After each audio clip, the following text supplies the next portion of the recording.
வணக்கம். சற்று முன் கிடைக்கப்பெற்ற மிக முக்கியமான செய்தி ஒன்று வெளியாகியுள்ளது. ஸ்டாலின் முதல்வர் பதவி பறிபோகிறதா?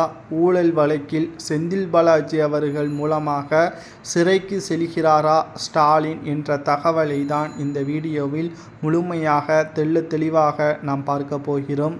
அதானி வழக்கு அமெரிக்கா நீதிமன்றத்தில் விசாரணைக்கு வந்துவிட்டது. குறிப்பாக இந்திய அரசு நிர்வாகிகள் மூலமாக பல கோடிகள் ஊழல் செய்திருப்பதாகவும், சமீபத்தில் தமிழகத்தில் அதானிக்கு இடம் கொடுத்து தன்னுடைய வீட்டில் மறைமுகமாக 2.5 மணி நேரம் இரகசிய சந்திப்பு நடத்தப்பட்டதாகவும் தற்பொழுது ஆதாரங்கள் ஒவ்வொன்றாக வெளியிடப்பட்டு வருகிறது.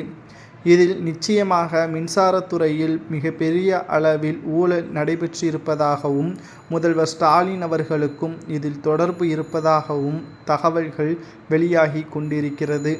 தமிழகத்தை பொறுத்தளவிற்கு பொருளாதார பெருபந்தம் ஏற்படக்கூடிய வகையில்தான் போதை மருந்து கடத்தல், கள்ளச்சாராயம், கொலை கொள்ளை சம்பவங்கள், விலைவாசி உயர்வு, சொத்து வரி, சாலை வரி என்று சொல்லிக்கொண்டே போகலாம். திமுக ஆட்சிக்கு பிறகு மக்கள் நிம்மதியாக இருப்பார்கள் என்று சொன்ன வாக்குறுதிகள் அனைத்தும் மக்களின் அன்றாட வாழ்க்கையை பாதிக்கக்கூடிய வகையில்தான் அமைந்திருக்கிறது.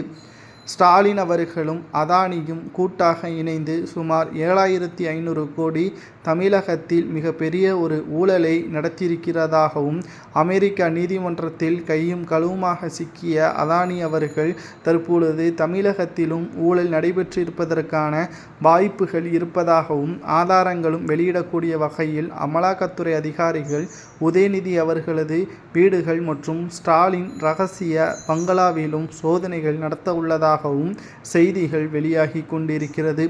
நிச்சயம் ராஜினாமா செய்யக்கூடிய சூழலும் ஸ்டாலின் அவர்களுக்கு ஏற்படும் என்ற தகவலும் வெளியாகி பரபரப்பை ஏற்படுத்தி இருக்கிறது.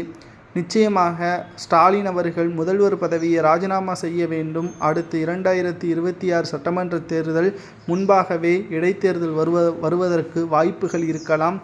அரசாணையின்படி 356 சட்டப்பிரிவை பயன்படுத்தி திமுகவின் ஆட்சியை கலைத்தால் நிச்சயம் மக்கள் மத்தியில் நம்பிக்கை ஏற்படும். அரசின் மீது, நீதிமன்றத்தின் மீதும் அமலாக்கத்துறை அதிகாரிகள் இன்று மாலை விசாரணைக்காக ஸ்டாலின் அவர்களது பங்களாவில் சோதனைக்காக அனைத்து ஏற்பாடுகளையும் செய்ய உள்ளார்கள். பொறுத்திருந்து பார்க்கலாம். அதானி குழுமத்தில் 7,500 கோடி வரை ஊழல் செய்யப்பட்டிருப்பது நிரூபணம் ஆகிறதா? அப்படி நிரூபணம் ஆனால் என்ன தண்டனை வழங்கலாம் என்பதை கமெண்டில் கூறுங்கள்.